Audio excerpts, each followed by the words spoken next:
nalugi. Makakaulam na naman tayo mga kabayan.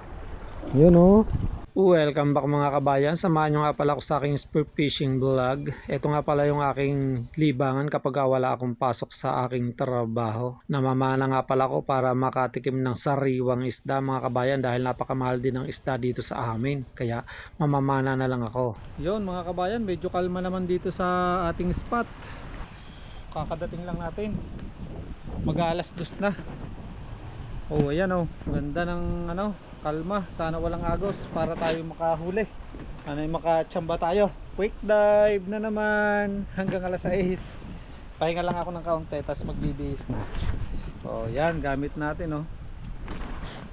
Sana makadali ang immortal. Ganda ng panahon.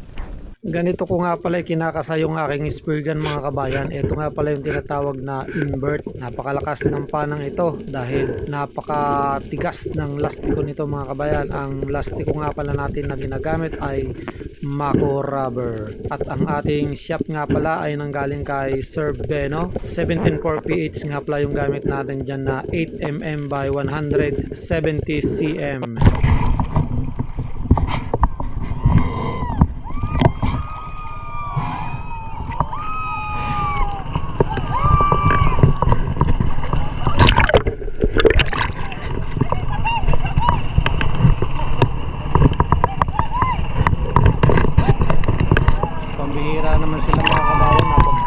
Tayong syokoy, kaya nga pala nagsisigawan yon dahil malakas yung alon mga kabayan, nauga yung kanilang bangka kaya siguro nagsisigawan. At ito na nga mga kabayan, wala na tayong sinayang na sandali at sumisid na tayo dito sa ating paboritong spot. Kung nakikita nyo ay napakalinaw talaga ng tubig mga kabayan at napakalakas ng aking pakiramdam na ako'y makakahuli dito sa spot na ito. Kung mapapansin nyo nga pala ay napakarami ding bait, yung maliliit na isda na tinatawag na trigger fish o yung pakpakan dito sa Batangas mga kabayan. Napakadami nila dito kaya naman malaki ang tsansa natin makakahuli dito. At pag drop nga pala natin dito mga kabayan ay agad tayong nag fish call. At naramdaman kaagad natin na may papalapit sa atin dahil yung mga trigger fish ay naghawi na. Dahil hinahabok sila ng target natin mga kabayan. Subalit nung palapit na sa atin yung ating target ay nagbago yung isip niya, bumalik mga kabayan. Natakot yata dun sa nakatutok na pana dahil nararamdaman niya na yun ang magiging katapusan niya kapag lumapit siya sa immortal mga kabayan. At hindi pa rin tayo umahon dyan mga kabayan, naghantay pa rin tayo ng ilang sandali dahil kakadrop nga lang natin ay biglang may lumapit sa atin. Ang naisip ko ay maghintay pa, baka sakaling babalik mga kabayan, at patuloy tayo sa ating ginagawa na pag fish call. At eto na nga mga kabayan, naramdaman uli natin na bumalik yung target natin mga kabayan. Tingnan natin kung mapapana natin. Nako, sablay na naman tayo mga kabayan. Natakot na naman, hindi siya lumapit sa atin ng husto kaya hindi natin napana. Kaya nagdesisyon na lang tayo mga kabayan na umahon na lamang at babawi tayo sa sunod na dive natin mga kabayan.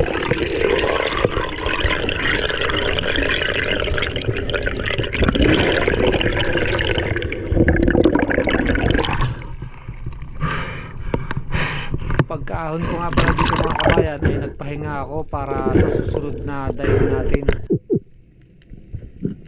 At ito na mga kabayan, nakadrop na ulit tayo dito at nagbabaka sakali na makakapana tayo.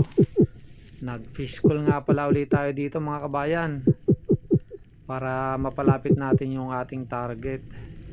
Ganda talaga dito sa ilalim mga kabayan, napakalinaw ng tubig kaya naman lagi ako namamana dahil sa ganda ng ilalim ng dagat.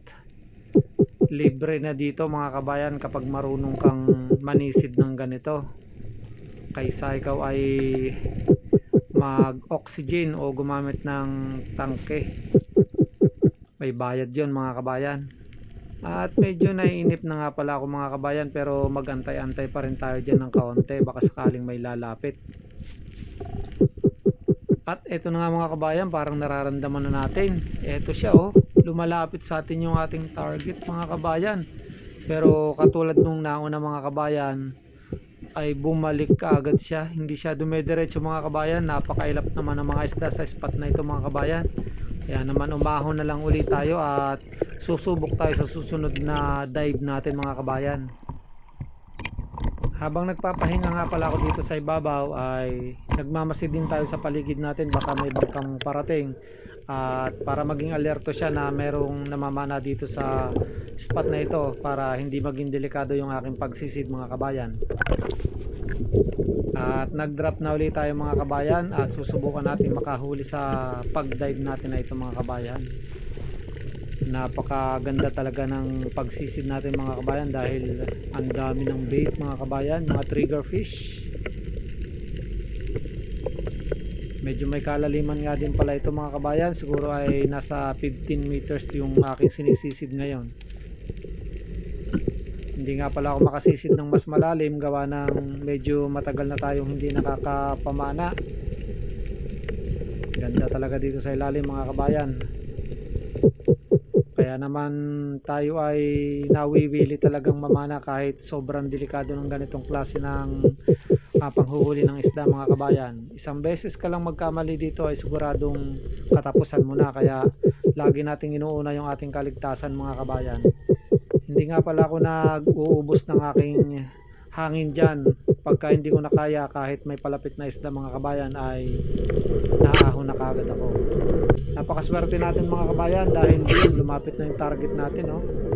At bigla na rin siyang paalis mga kabayan, pero pinahabulan na lang natin, nagbaka sakali tayo na matatamaan natin. At swerte naman mga kabayan, natamaan nga natin ng napakaganda. Tuhod siya, oh.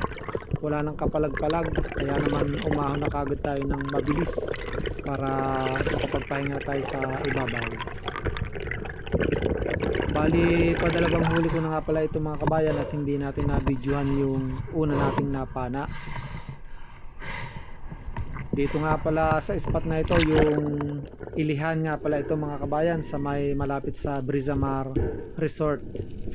Maganda rin ditong mag fishing mga kabayan yung mga anglers. Kung gusto nyo pumunta dito at dumayo, pwede rin mga kabayan. Ganda ng pagkatama natin mga kabayan, tuhog na tuhog yung ating napanang talakitok. Good size na rin pala ito mga kabayan, nasa 2 kilot kalahati na ito mga kabayan.